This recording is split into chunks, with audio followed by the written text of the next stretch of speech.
Hey everybody, Sean from Media Assault here, and I'm trying out a different angle today. I'm actually doing my first review in quite a while, so if this looks a little different, if you missed my last update, it's because I moved, so things are a little unfamiliar as far as this setup, so if it works, it works. If it doesn't, it doesn't. Anyway, this is going to be my review of Lone Survivor from 2013, and this is a film that was written and directed by Peter Berg, and it's based on the book by Marcus Luttrell, who was a Navy SEAL, and I'm not going to give away a spoiler here. It's the name of the movie. He was the lone survivor of Operation Red Wings back in 2005 in Afghanistan. And Lone Survivor, the film, is the chronicle or the fictionalization or dramatization, however you want to put it, of that particular mission in Afghanistan. I think it was about 2 years ago, I reviewed a film called Act of Valor, which was a movie that was hyped up because it featured real Navy SEALs playing Navy SEALs. And while the action in that movie was really good, the actual acting was terrible. And the story was kind of like a cartoon. It was real basic and really kind of silly.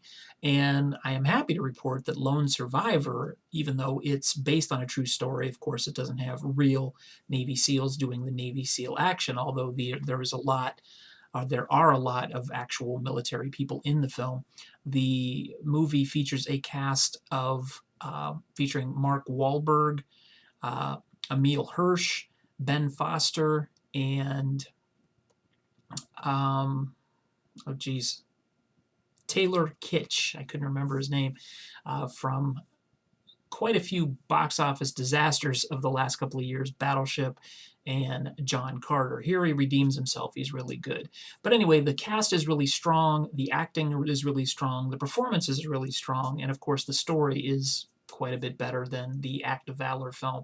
And I don't mean to pit those two films together so much, but both of them are intended to be tributes to the men of the Navy SEALs, and I think this one comes across as a much better tribute and a much better way to kind of showcase what they do and how they implement their training. And not every mission is a success, but they are willing to fight till the end, and that's what pretty much this movie documents.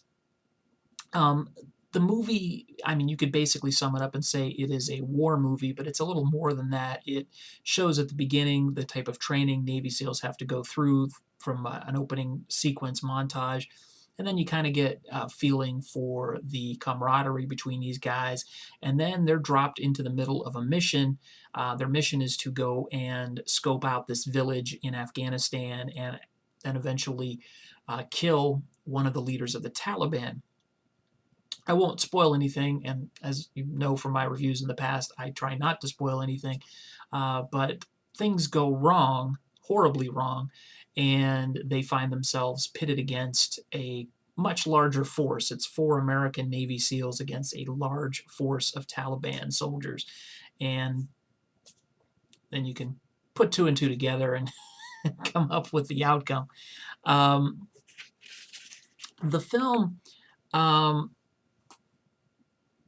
really showcases the acting chops, if you will, of Mark Wahlberg. And believe it or not, I've made jokes about his acting in the past, and I know quite a few other people have as well. But here he really gets to show that, yes, Mark Wahlberg can act. He's really good in this.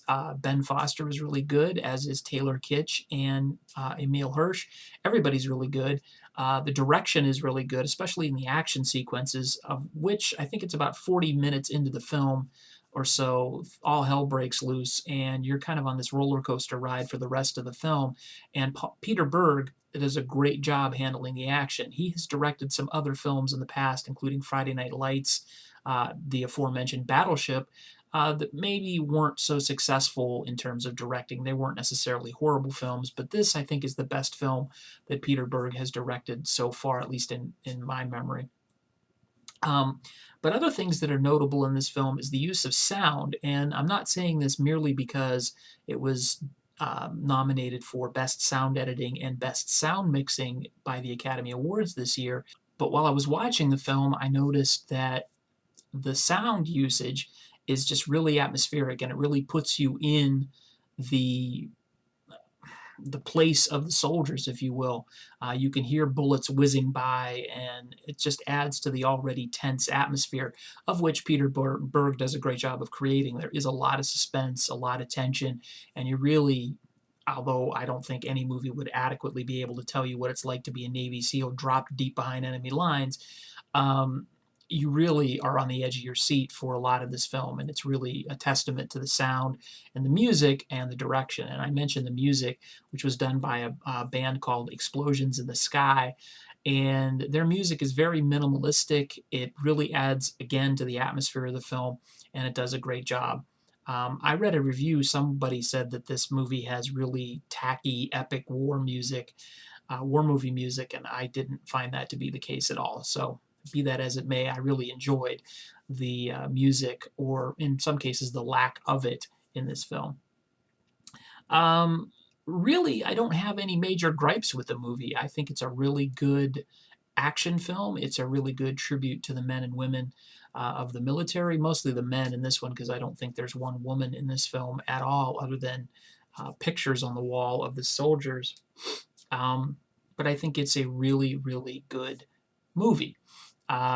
Is it Best Picture worthy? Probably not, but it is definitely a movie that you would want to see if you like action movies, war movies, and movies that tell a good story. So I can't really fault it for anything. I'm going to give it an 8.5 out of 10.